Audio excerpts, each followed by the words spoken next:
at least jobs here are paying you money.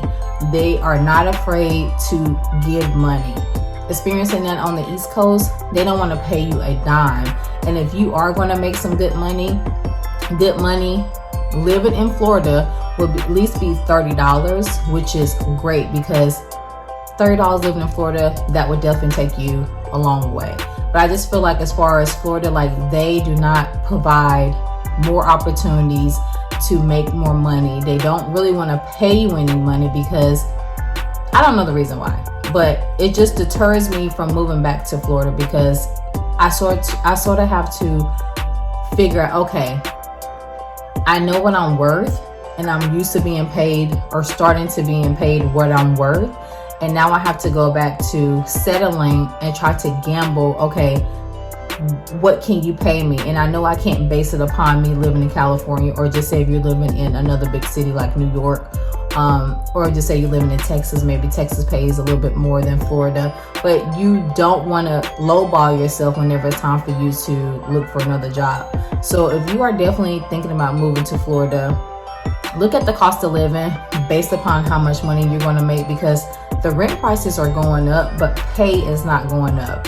So that's definitely something I would talk about in another video, as far as like me transitioning to Florida, if I'm choosing to move back to Florida, and what decisions that I will actually have to be comfortable with if I am going to move back. Like, what am I sacrificing? And I think a lot of people look at that as far as like, okay, like I was thinking in my mindset, like I would rather go back and I'd rather sacrifice pay just so I can be where I'm familiar, just so I can be around my closest friends, just so I can, be at the same restaurants again, just so I can feel the Florida sun, just so I can be cozy and comfortable.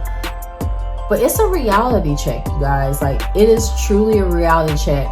Like, whenever you leave a place for such a long time, you are hoping that things are going to be the same. And you are hoping that people will be the same. And you are hoping that you'll be the same whenever you go. And even though everyone is carrying on with their own lives and people got a lot of things going on, you just want to still keep that same feeling of, this is how I felt whenever I left something I was totally familiar with. But then a part of you, when you are leaving, you sort of think to yourself, maybe it's not what I think. Maybe I have outgrown what I used to know, who I used to be with, the places I used to be, and that's okay. Like, that is okay. And you have to rearrange things and weigh options and still know that may be the place for you, maybe sometime in the future. But at that moment, to appreciate where you're at now and figure out what's the reason why you came. And I think that's what I'm here to do. I think I'm here to take these experiences and not take them for granted. Like, how I am progressing in my life, how I'm actually making connections here, and how am I going to take that mindset back with me if I choose or if I decide to move back to Florida.